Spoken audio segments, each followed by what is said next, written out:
Dictation start होगा 5 second बाद। Start. शिक्षक दिवस शिक्षकों के प्रति कृतज्ञता ज्ञापन व नमन का अवसर होने के साथ साथ दार्शनिक चिंतक और मूल रूप से आजीवन शिक्षक रहे मनीषी सर्वपल्ली राधाकृष्णन के स्मरण का दिन भी है।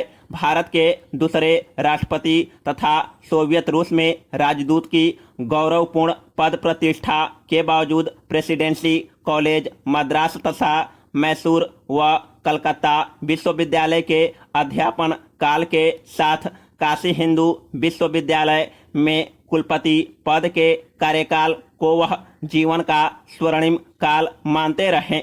इस वर्ष शिक्षक दिवस 5 सितंबर शिक्षक दिवस की हीरक जयंती है।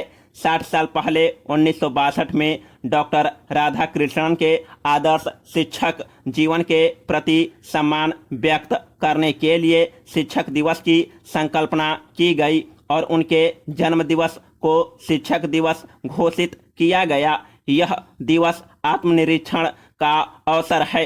हमें इस दिवस की सार्थकता की समीक्षा भी करनी है कि अब तक 60 शिक्षक दिवस मनाकर हम इस दिवस के उद्देश्यों और डॉक्टर राधाकृष्णन से कितनी प्रेरणा व संस्कार ग्रहण कर सके हैं। उनका जीवन और अवदान एक कसौटी है जिस पर हम कितने खरे उतरे हैं। यह चिंतन का और शिक्षक के भविष्य को संवारने का प्रेरक बिंदु भी है। राधाकृष्णन भव्यता की प्रतिमूर्ति थे। वह शिक्षक को समाज में सम्मान और शिक्षा को सर्वोच्च प्राथमिकता के हिमायती रहे। उनके विभिन्न व्याख्यानों का तार तत्व था मानव सर्वश्रेष्ठ है, वह ज्ञान और विवेक सशक्त है, अन्य प्राणियों की तुलना में वह चिंतनशील है और उसका जीवन दर्शन सहभाव अर्थात साथ जीने का है। भारतीय चिंतन सर्वे भवन्तु सुखिन से पूरे विश्व का कल्याण संभव है। दक्षिण भारत में अपने कार्यकाल के दौरान मुझे अपने मुख्यालय चेन्नई से करीब 65 किलोमीटर दूर स्थिर मंदिरों के कस्बे तिरुपति की यात्रा व राधाकृष्णन के निवास गिरिजा के दर्शन के सुखद अवसर मिले। राधाकृष्णन का किसी भी राजनीतिक दल की सक्रियता से दूर दूर तक नाता नहीं रहा। भारत भारतीयता संस्कृति व परंपरा के पूर्ण पुरुष आजीवन शिक्षक बने रहे। महामना मदन मोहन मालवीय के आग्रह पर डॉक्टर राधाकृष्णन ने काशी हिंदू विश्वविद्यालय के कुलपति पद का दायित्व संभाला और 1939 से 1948 तक कुलपति रहे। स्वाधीनता संग्राम के चरमोत्कर्ष के उन दिनों में विश्वविद्यालय स्वाधीनता संग्राम की नर्सरी रहा जिसे राधाकृष्णन ने अपनी मेघा से सींचा। विश्वविद्यालय बंद करने के अंग्रेज सरकार के तानाशाही फरमान को अस्वीकार कर उन्होंने अपनी अटूट दृढ़ता और साहस का परिचय दिया था। अंग्रेज पुलिस विश्वविद्यालय परिसर में प्रवेश नहीं कर सकी थी।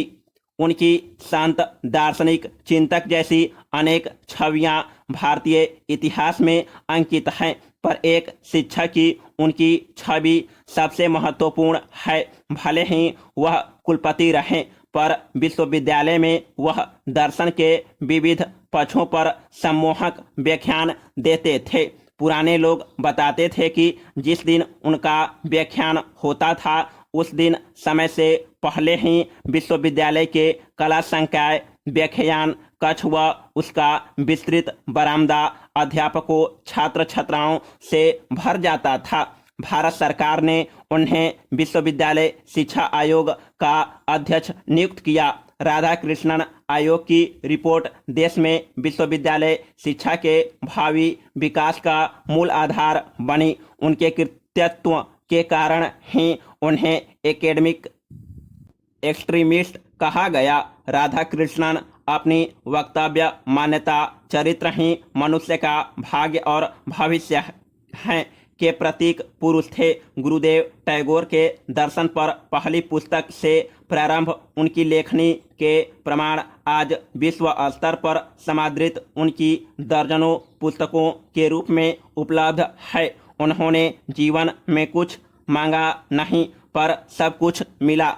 मई 1967 में अपने विदाई भाषण में उन्होंने कहा, हमारा नारा किसी भी कीमत पर पावर पाना नहीं बल्कि सेवा होनी चाहिए। उनका यह मूल वक्तव्य 60वें शिक्षक दिवस पर आज भी हमारे लिए प्रेरणा का स्रोत है। वे कहते थे, यदि शिक्षा को सर्वोच्च प्राथमिकता नहीं दी गई तो लोकतंत्र में सभी प्रयोग असफल रहेंगे। उनके इन शब्दों को व्यवहारिक रूप से